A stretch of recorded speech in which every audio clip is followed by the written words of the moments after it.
Here we go again. Kent Hughes addressed the media on Thursday after acquiring Sean Monahan. He was live on Zoom. The windows were up, there were trees in the background, there was lots of glare on his forehead. I'm trying to paint a picture here for you guys. Give me a break. But anyway, he dropped a bit of a bomb on the whole Carey Price situation. He doesn't really sound like he's all that confident Price is going to return. Ever.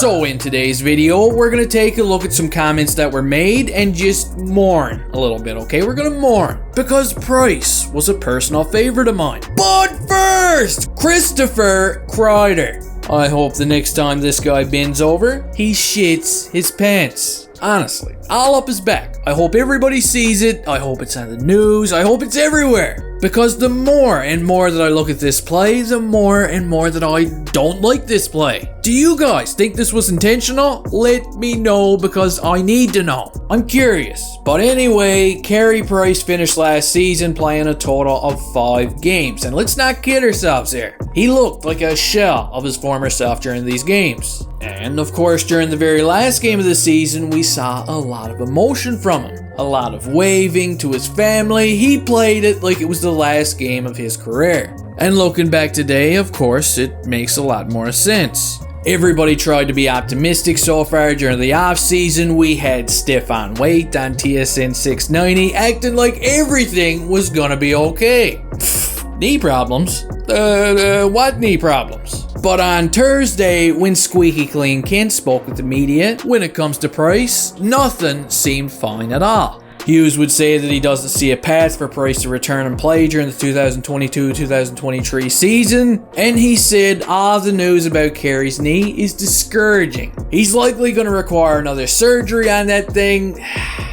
It's not good. Now, he is going to be around the team when they start training camp because that's just the kind of guy that Carey is, okay? He's going to be around because Carey cares. He's also going to do another physical with the team at that time, and according to Kent, this is when we should know a little more about his condition. And I mean, I don't want to sound like a negative Nancy or a Debbie Downer or something like that, but I think this is it. End of the line, boys. It's almost like everybody's expecting it. We're all just waiting for the confirmation from Price himself. That's the only thing that's left. We gotta hear it from the horse's mouth. Not you, Josh Anderson. And the only reason why we don't have this yet from Price, I think, is because he wants to play. His heart is in the right place. He wants to come back. He doesn't want it to end like this. Jeez. And just the thoughts of Price being done has been raising a lot of questions. Everybody in class has their hands up. One question that keeps popping up all the time is whether or not the Canadiens should retire Price's number. I've been reading about this all day. Everybody seems to be in favor of doing it. They want to raise his number to the rafters with the legends. And I mean, there's no doubt he is one of the greatest goaltenders the franchise has ever seen. Or, at least in my opinion, he is. There's not many that I'd put ahead of Price. So there's definitely an argument to be made. I understand that. I get it. But at the same time, man, it is the Montreal Canadiens. There's names everywhere in those rafters. So I'm not against the idea, I'm not going to assassinate my neighbor's goldfish over this or anything. But I'm also going to be okay if they don't retire his number. I'm in the middle on this one. And another question, an even more important one, that keeps popping up with Price's career hanging on by, a Kent hair, is who's gonna replace him?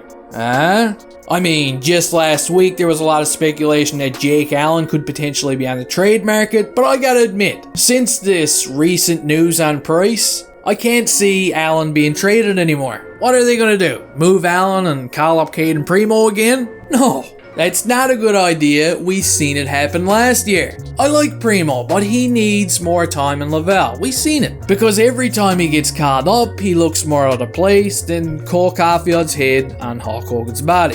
They're definitely going to need Allen while Price is down. I think him and Montembeault are going to share the pipes this year. Hopefully they can both stay out of injury trouble. But as for the future, later on down the road, things are gonna get a little greasy between the pipes. Is Samuel Montembeault slowly gonna become a number one goaltender? Or does Caden Primo take strides and become the Canadiens' future number one? These are coin tosses. Big coin tosses. Both of these guys have a long way to go. I'm not saying it's impossible, but I definitely wouldn't be comfortable putting any money on it. Now, what we could see is Hughes maybe target a promising young goaltender from another team. And no, I'm not talking about friggin' Matt Murray or anyone like that over in Toronto who looks like he's spending all his money on Nevadas and bingo markers. I'm talking about a real, up-and-coming, promising goaltender that could hopefully provide the reliable, steady goaltending that we've all seen in the past with Carey.